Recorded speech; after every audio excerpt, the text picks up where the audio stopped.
Sometimes, the most powerful thing you can do is nothing at all. Not out of passivity, but out of presence. This may sound counterintuitive in a world that teaches us to chase, fix, or prove ourselves in the eyes of others. Especially in love, when the one we want drifts away, or worse, chooses someone else, our instinct is to act, to explain, to show them why they've made a mistake. But what if I told you that your silence, your stillness, and your focus on your own energy holds more power than any words you could speak, not out of manipulation, not out of ego, but from a place of deep self-respect and emotional clarity. In relationships, it is not always your presence that changes the dynamic. It is how you carry your absence. When you walk away, not in anger, but in peace, you send a vibration louder than any demand for love. That's when something unexpected happens. The person who left begins to feel your presence more after you're gone. Not because you chased them, but because your stillness became a mirror to their own noise. Sometimes we believe the only way to be loved is to be seen constantly, to be heard, to be noticed, to be validated. So we cling, we chase, we explain. But this very effort, though fueled by longing, creates the opposite effect. It pushes the other person further away. The more energy you pour into making someone stay, the more they feel the need to leave. This is not because love has disappeared, but because the balance of energy has been disrupted. In every relationship, there exists a subtle, often invisible force. Some call it chemistry. Others refer to it as connection. But beneath these terms lies something deeper. What can be described as emotional gravity, just like physical gravity pulls objects toward a center of mass. Emotional gravity pulls others toward the source of calm, stability, and self-assured presence. The one who is grounded becomes the one who is most felt. When you chase, you abandon your own gravity. You lose your center. You orbit around someone else. And that's when the emotional field collapses. Because you've given your power away. This is not merely philosophy. Neuroscience confirms that our emotional state emits subtle, detectable signals that others subconsciously respond to. A study on mirror neurons conducted at the University of Parma shows that humans intuitively attune to the emotional frequency of others. When you are anxious, the other becomes anxious. When you're needy, the other feels suffocated. But when you are calm, present, and unattached to outcome, that emotional state becomes contagious. You transmit peace, you radiate steadiness, and this creates a natural pull. In a moment of heartbreak, when the one you loved chooses someone else or walks away without clarity, the temptation is strong to explain yourself, to beg, to ask why. But the real power begins when you stop seeking permission to be valued. When you sit quietly, not in bitterness, but in balance. This shift sends a shockwave through the dynamic because the other person suddenly notices something they hadn't expected. You are not where they left you. Your emotional field has shifted. You are no longer vibrating at the frequency of lack, but at the frequency of alignment. A woman once shared her story. She had been in a deep relationship with a man who, after several years, ended things abruptly and began dating someone else. She was devastated. For months, she tried everything: messages, long emails, friends trying to talk to him. Nothing worked. The more she reached out, the colder he became. Then, one day, something within her broke, not in a destructive way, but in a liberating way. She stopped, not out of despair, but out of dignity. She began to do the inner work. She focused on her breath. She practiced silence. She enrolled in meditation classes, started hiking, and slowly rebuilt the rhythm of her own life. 3 months later, he reached out. Not to reconcile immediately, but with curiosity. "You seem different." What changed? It wasn't her words that brought him back. It was the shift in her energy. The emotional gravity had returned. She was no longer chasing. She had become the mountain again. And the mountain never runs after the wandering traveler. It simply stands in its power, and one day, the traveler looks back and realizes he left something sacred behind. This principle of emotional gravity is not about silence as a strategy. It is about transformation. You must become the person who no longer needs the other to return in order to feel whole. Only then can their return be a recognition, not a rescue. Wholeness is magnetic.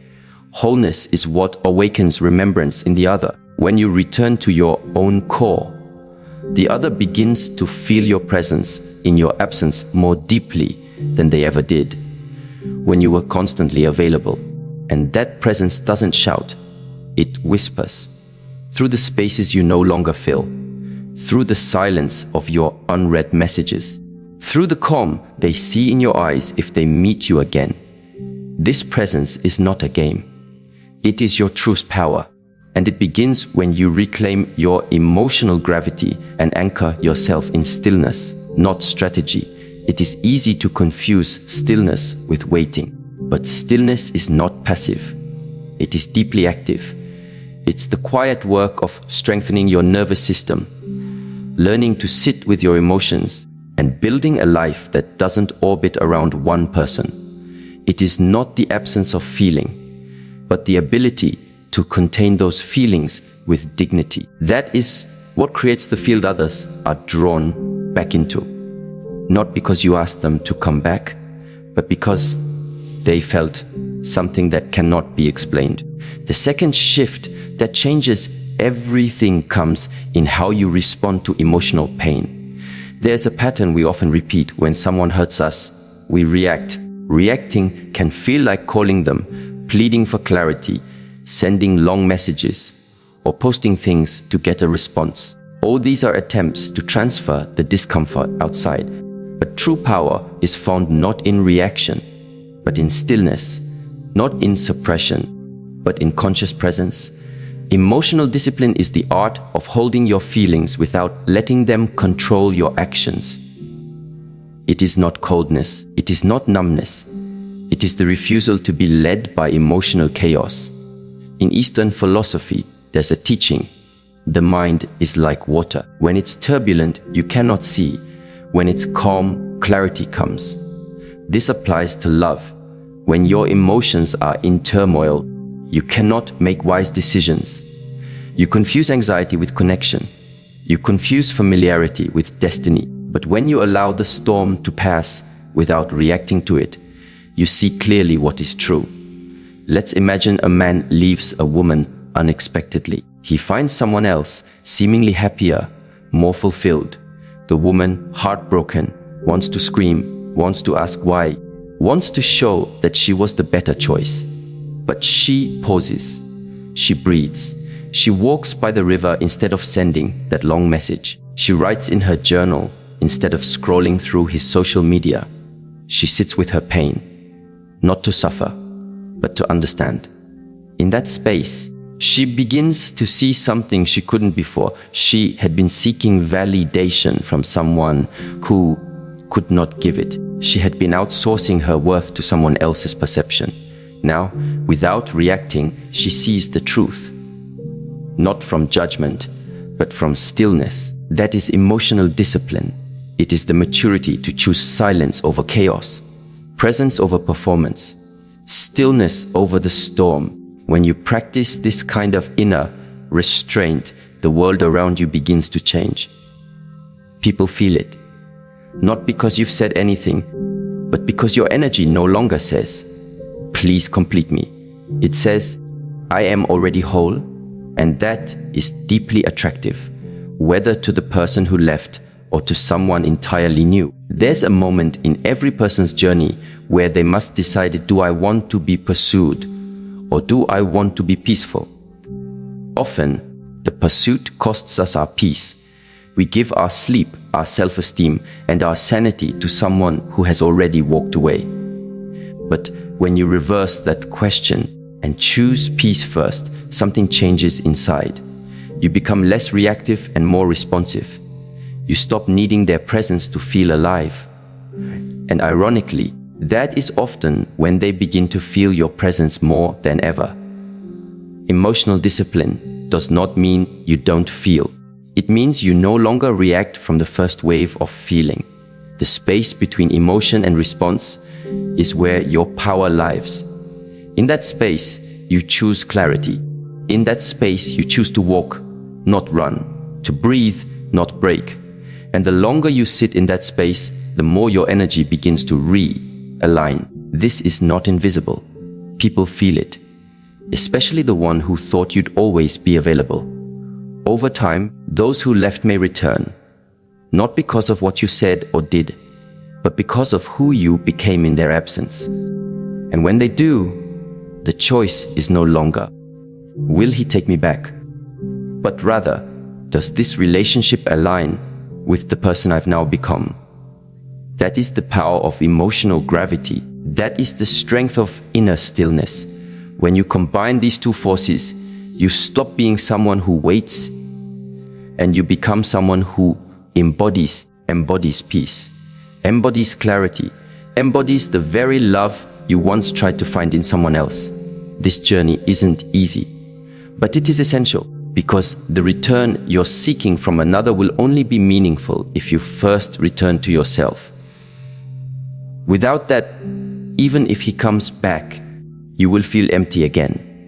But with self-alignment, you don't just attract him back, you attract only what honors the sacred field you've built within. There comes a quiet moment in a person's life, often after much suffering, much questioning, and many emotional storms, where the focus naturally begins to shift. No longer is the mind obsessed with the question, how can I get him back? Instead, a deeper inquiry arises, one that carries more power and more clarity. Who am I becoming? This subtle shift in attention changes everything. It moves you from dependency to sovereignty, from attachment to evolution. And with that shift, your energy transforms. Energy, though invisible, is never neutral. It is felt. It is perceived. Every time you obsess, cling, or try to control, your energy speaks before your words do. It tells the world, and him, that your center is located outside of yourself.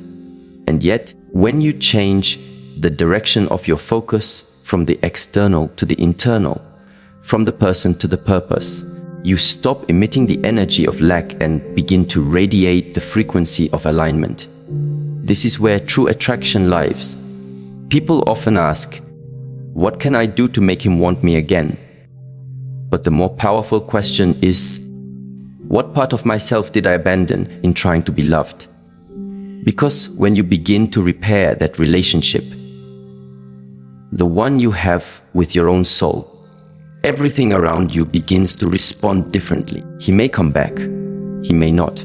But either way, you are no longer the same woman he left behind.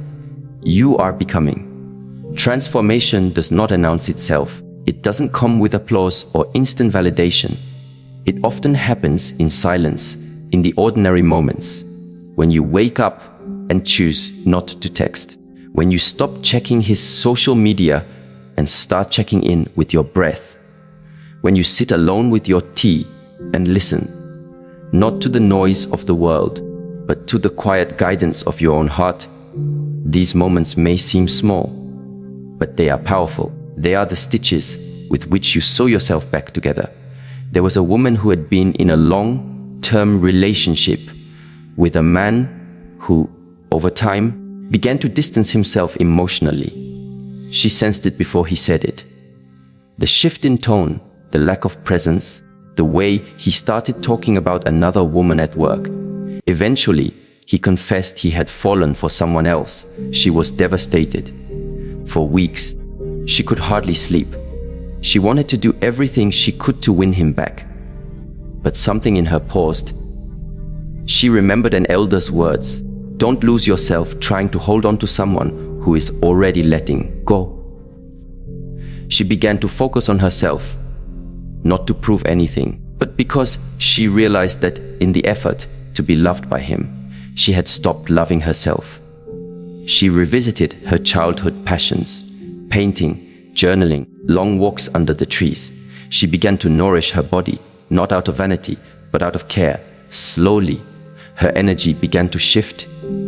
She was not chasing, not performing, not waiting. She was becoming. Months passed. One afternoon, he showed up, not with grand apologies, but with a look of surprise. "You look different," he said. But what he couldn't fully articulate was what he felt. Her energy had changed. It was no longer seeking. It was resting in itself, and that energy, once lost, had become magnetic. Whether or not they reconciled became irrelevant, because she had already reconciled with herself. There's a reason why transformation often happens after loss, because pain breaks the illusion. It humbles the ego. It forces a kind of spiritual sobriety, where the games no longer appeal, and what remains is truth. And in that truth, you remember the most beautiful version of you was never the one trying to be loved. It was the one who remembered she already is. When your focus shifts from wanting someone to see your value, to actually living your value, you stop trying to prove anything. You begin to embody. And embodiment is far more powerful than effort. It is felt in your tone, your walk, your stillness. It does not demand attention. It commands it. And when someone from your past encounters this new version of you, something stirs in them. Not always consciously, but deeply. Because energy doesn't lie. But perhaps the greatest paradox in all of this is that it's often not your presence that teaches someone your worth. It's your absence. There are things a person cannot see when you're always available. Sometimes your silence speaks louder than your words ever could. It is in the space you leave behind that they are forced to confront what they lost. Absence creates contrast, and contrast creates clarity. When you are always there, always answering, always giving, the other person has no reason to reflect. But when you step back, not out of resentment, but out of reverence for yourself, you allow space for realization. That space becomes a mirror, and in that mirror, the other begins to see not just your worth, but their own blindness to it. Think of music. The notes are beautiful, yes, but what gives music its depth is the space between the notes, the silence. Without the pause, there is no rhythm. The same is true in relationships. Sometimes it is the quiet you leave behind that allows the other to hear the music of your presence. There's a story of a woman whose partner ended the relationship abruptly and began dating someone new. She was heartbroken, but instead of reacting, she chose to retreat, not to collapse, but to rebuild. She didn't send angry texts. She didn't try to interfere. She simply disappeared from his world. No drama, no closure, just stillness. Over time, the new relationship began to show its cracks. The thrill faded, and what lingered was the memory of the woman who didn't beg, who didn't chase, who didn't try to explain. He reached out, not because the new person failed, but because in the absence of chaos, her dignity echoed louder than anything she could have said. He realized that what he had left was not just a person. It was a presence.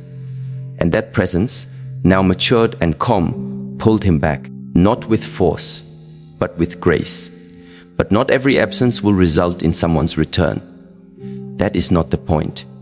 The purpose of absence is not to manipulate. It is to purify, to give space for clarity, for both you and the other person. If they come back, it should not be because you waited, but because they awoke. And if they do not, it should not be because you failed, but because something greater awaits you.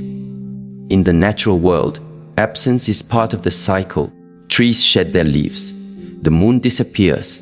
The tide recedes. And in that absence, life prepares for something new. So too in love. Your withdrawal, when done consciously, is not an end.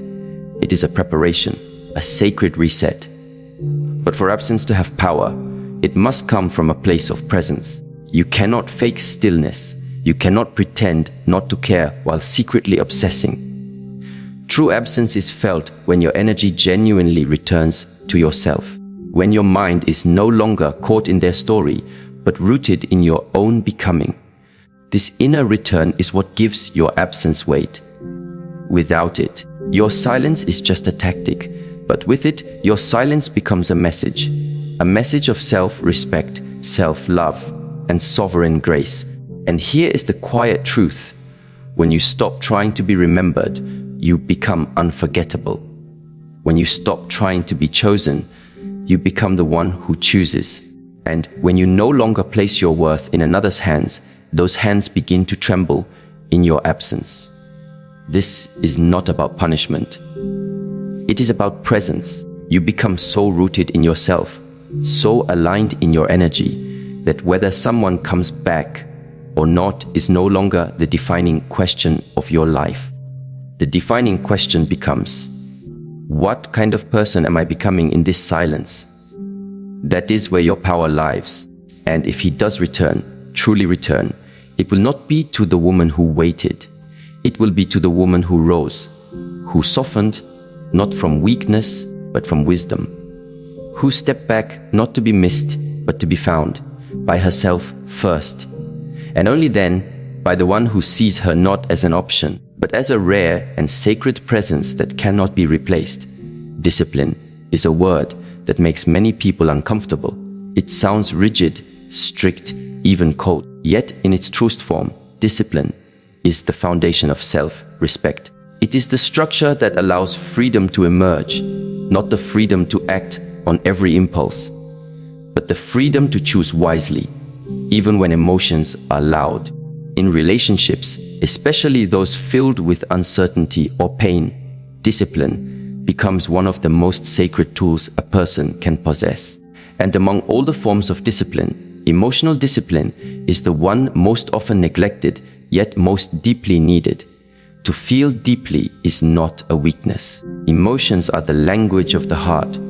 They tell us what matters, what hurts, what we long for. But when we allow our emotions to dictate our actions without reflection, we end up in cycles of regret, desperation, and further emotional injury. True strength is not in feeling less, but in responding with wisdom. And that wisdom is born in the space between the feeling and the reaction. A woman finds out that the man she loves has chosen someone else. Her heart tightens, her breath shortens, her mind begins to spin. She wants to call him, to ask why, to remind him of all they shared. She wants to send a message at midnight, maybe a long one, or perhaps just a short, "I miss you." But somewhere in her awareness, another voice arises, not loud but firm. It whispers, "Wait, not forever, just long enough to let the storm inside her settle." That pause is discipline. It is not suppression. It is conscious choice. In that moment of stillness, she begins to see clearly what reaction would have cost her. Maybe it would have given her temporary relief. Maybe he would have responded. But at what price? Her dignity, her peace, her sense of self-worth. Emotional discipline doesn't mean you deny the ache. It means you learn to sit beside it without letting it drive the wheel. You breathe with it. You allow it to speak. But you don't let it scream through your fingers onto a keyboard or through your mouth into the silence of the night. There is an ancient teaching that says, the man who conquers a city is not as strong as the one who conquers himself. In matters of the heart, conquering the self doesn't mean controlling it like a tyrant. It means guiding it with compassion and clarity. You don't silence your inner child. You take her hand and show her another way to respond to pain. You teach her that not every open wound needs to be bandaged by someone else. Some wounds require only presence, patience, and time. A woman once told the story of how she used to act when her relationships ended. She would plead, panic, try to fix everything with a conversation. She would send messages that dripped with desperation, hoping to reignite something that had clearly extinguished. One day, after yet another goodbye, she felt the familiar rush of emotion, the unbearable silence, the fear of being forgotten. But this time, she did something different. She did nothing. She closed her phone, she sat by the window, she cried. But she didn't reach out. She simply stayed present with herself. She later described it as one of the hardest things she had ever done, not because of the pain, but because of the restraint.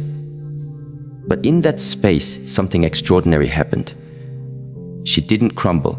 She didn't vanish. She began to meet herself in ways she never had before. Her identity slowly uncoupled from being wanted. Her value began to rise from within, and when weeks later he did reach out, she wasn't the same woman anymore.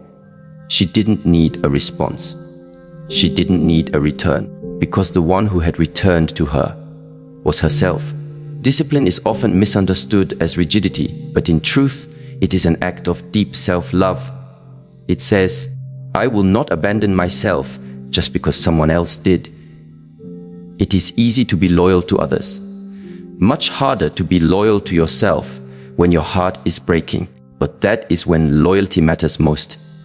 When you choose not to react, not to beg, not to perform just to be seen, you are choosing to preserve your own soul. And that choice reverberates far beyond the moment. From the lens of neuroscience, emotional discipline activates parts of the brain responsible for higher reasoning and long-term planning. The prefrontal cortex, rather than the reactive centers like the amygdala. In simple terms, when you pause, you switch from survival mode to awareness mode. You stop operating from fear and begin choosing from wisdom. This doesn't mean you won't feel. It means your feelings are no longer the master. They become messengers. And you, the wise one, decide how to respond. In relationships, the most attractive energy is not the one that tries the hardest, but the one that knows how to hold its center. Think of two people arguing. One escalates. The other stays calm, not out of apathy, but out of clarity. That calmness changes the dynamic. It introduces stillness into the storm, and that stillness is remembered. Likewise, when someone pulls away from you, especially someone you love deeply, your ability to remain grounded, respectful, and whole speaks louder than any demand or outburst ever could. The one who leaves will remember the one who didn't collapse. The absence of drama leaves a stronger imprint than any desperate act of closure. There is an old proverb, a silent river runs deep. Your silence, when rooted in strength, carries depth. It carries mystery. It carries a question in the heart of the one who left. Not because you intended it, but because you embodied it. That embodiment is the result of discipline. But to reach that space, you must understand the difference between suppression and containment. Suppression is pushing feelings down, pretending they don't exist. Containment is allowing feelings to exist without spilling them into every action. It's the difference between letting your emotions live and letting them lead. You do not need to be ashamed of what you feel, but you are responsible for how you allow those feelings to express themselves in your life. Imagine a woman who sits in her room at night, staring at her phone. Her fingers hover over the screen, wanting to send one last message. Just something small, a breadcrumb. She reasons with herself. It's not a big deal, just a little check-in. But in that moment, she remembers her worth. She remembers how many times she tried to explain herself, how many times she bent her boundaries for someone who didn't even pause to see her. So she puts the phone down, walks outside, and takes a deep breath under the stars.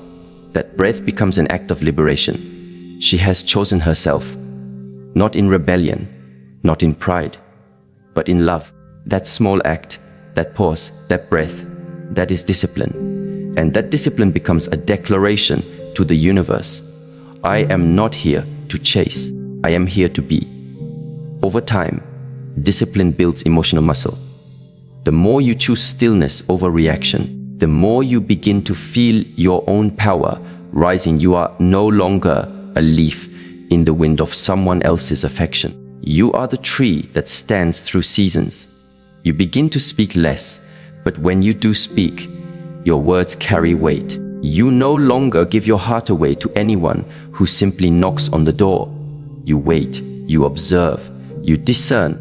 Discipline is the quiet strength that tells your story long after the moment has passed.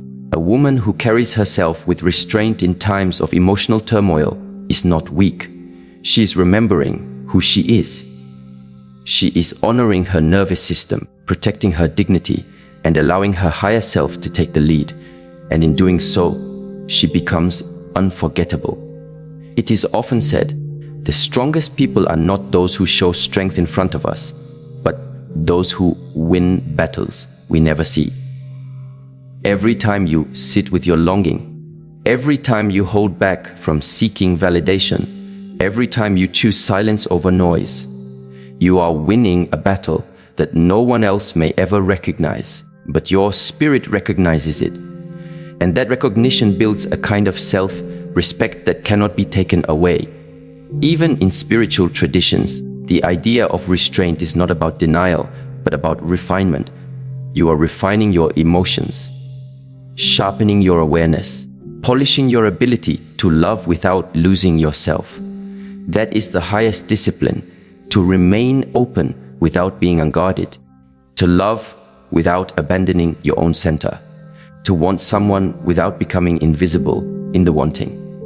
And this kind of woman, this kind of presence, does not need to prove anything. She is not waiting for someone to come back and make her whole. If he returns, it will be because he sees the value of what she held quietly in her own hands all along. If he doesn't, she remains whole because her worth was never dependent on his recognition. It was cultivated in every breath of discipline she took in his absence. Discipline is not just a personal virtue. It is a relational power. It builds the inner foundation upon which real love can stand. Without it, love becomes reactive, chaotic, and unstable. But with it, love becomes clear, grounded, and deeply trustworthy. Not because it's perfect, but because it's anchored in presence, not performance. So the next time your emotions rise, the next time you feel the pull to act, to speak, to reach out, pause. Not out of fear, but out of reverence. Ask yourself not, what do I feel like doing? But what will honor me the most? Let that question guide your response. That is the path of emotional discipline. That is the journey of remembering your own sacred center again and again, even when the world tries to pull you away from it. Healing does not announce itself with clarity or comfort. And it does not arrive at your door, asking if you're ready. It comes softly, often in the stillness after heartbreak, in the silence that follows absence, and in the unfamiliar space where something once lived and now feels lost. Healing is the quiet work of rebuilding, slowly, deeply, and most importantly, from within. When someone you love leaves, or chooses someone else, or fades without warning, the temptation is to believe that something outside of you must come back in order for you to be whole again. The mind insists, if only he returned, if only he saw your worth, if only he realized the mistake. But healing doesn't begin when he comes back. Healing begins the moment you stop waiting and start returning to yourself. This return is not dramatic. It's not built on revenge or reinvention, meant to provoke a reaction. It's made up of small moments. Getting out of bed when your body feels heavy with grief, pouring tea with trembling hands, cleaning your room, not for a guest, but for your own peace. This is how the self is rebuilt, brick by brick, choice by choice. It is not glamorous, and it rarely feels victorious in the beginning, but it is sacred. Rebuilding from within means shifting your focus from what was broken externally to what longs to be restored internally. It asks you to see your heart not as something that failed, but as something that has now been made more available to yourself. So many people confuse healing with moving on. But true healing isn't about leaving pain behind. It's about integrating it into a wiser version of who you are. You don't forget what hurt you. You learn to hold it differently. There's a woman who once poured all her love into a man who promised forever. He made her laugh, made her feel seen, made her believe in shared dreams. Until one day, his energy shifted. He became distant, then detached, then gone. No reason, no goodbye, just silence. At first, she panicked. She checked her phone every few minutes. She played back every memory, wondering what she had missed. She considered reaching out, desperate for closure. But then something happened. Not all at once, but gradually. She noticed that she had stopped doing the things she loved. She hadn't danced in months. She hadn't visited her favorite coffee shop. She had slowly and unknowingly vanished inside a relationship that had become her center. So she began not with bold declarations, but with simple steps. She danced in her kitchen. She bought a new journal. She wrote a letter to herself that read, "I'm still here." That was her starting point. What she was doing, without naming it, was rebuilding the home inside her that had been abandoned. Not just by him, but by herself.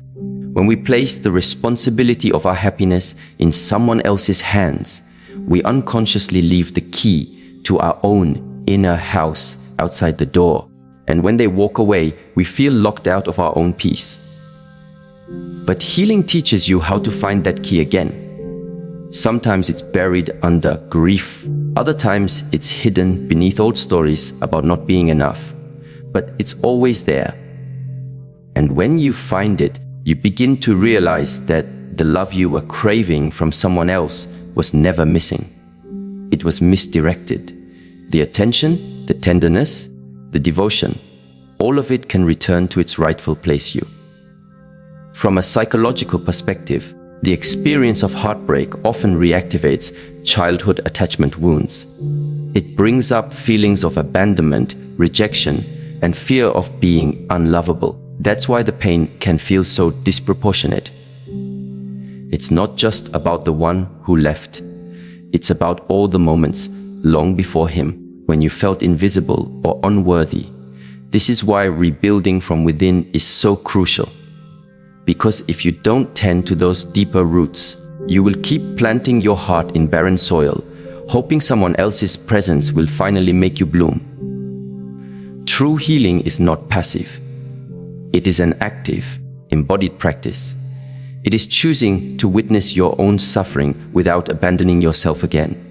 It's taking responsibility, not for what happened, but for what happens next. You begin to ask different questions. Not, why did he leave? But, why did I stop listening to my own needs? Not, what's wrong with me? But, where did I forget myself? These questions don't bring immediate answers, but they open doors. And in walking through those doors, you begin to see yourself more clearly. There's a quote often repeated in spiritual circles. The wound is the place where the light enters you. But the light doesn't enter because the wound exists. It enters when you stop covering it, when you stop trying to rush past it, when you sit beside it with honesty and say, "This hurts, but I am here for me." In relationships, many people wait for someone to come back as proof that they were valuable. But the real proof comes when you no longer need their return to know your worth. That's when your energy changes. That's when the world begins to reflect back a different version of you. Not one who was abandoned, but one who has risen. There was once a woman who believed she would never recover from the man who left her for someone else. She spiraled for months, replaying everything, comparing herself to the new woman, wondering what she lacked. One day, she went for a walk in the rain. No umbrella, just her breath, her tears, and the sound of water hitting the ground. In that moment, She realized something simple but profound. She had survived every moment up until now, and that meant she could survive this too.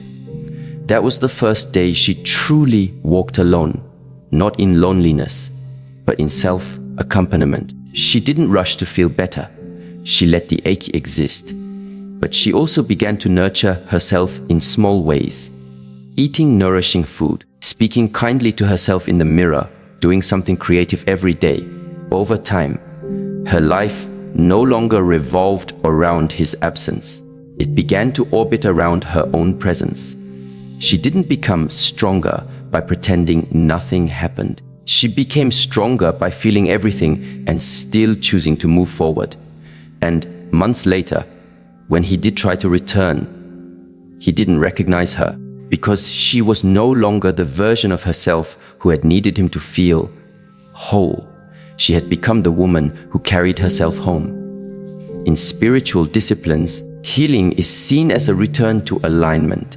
Alignment between mind, body, and spirit. When your heart breaks, that alignment is disrupted. Your mind becomes consumed with thoughts of the past.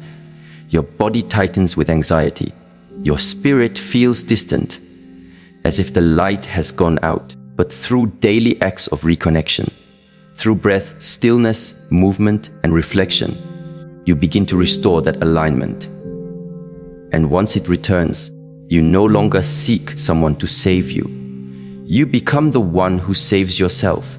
It's important to remember that rebuilding from within is not a race. There is no timeline for healing. Some days you'll feel like you've moved on. Other days, a song or a memory will open the wound again. But that's not a setback. It's part of the process.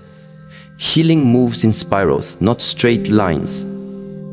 And each time the pain returns, you are meeting it from a slightly wiser place. There's also great wisdom in recognizing that pain does not always mean something is wrong. Sometimes it is the clearest sign that something real has been touched. Pain often means your heart was open, that you loved, that you cared. The goal isn't to never feel pain. The goal is to become someone who can hold that pain with strength and tenderness. Someone who can feel deeply without falling apart. And as you do this inner work, something remarkable begins to happen. Your energy shifts. You stop vibrating at the frequency of need and begin vibrating at the frequency of wholeness. Others can feel this. They may not understand it consciously, but they are drawn to it because wholeness is rare. It is quiet. It does not chase. It simply exists, and its presence is magnetic. This is why the ones who come back often do so when you no longer need them. Not because of manipulation, but because your energy has changed. You are no longer a seeker. You are a source. A woman who no longer looks for her reflection in someone else's eyes. A woman who has found her way back to herself, and in doing so has become her own home. The journey of rebuilding from within requires patience, humility, and devotion. But it is also one of the most liberating paths you will ever walk.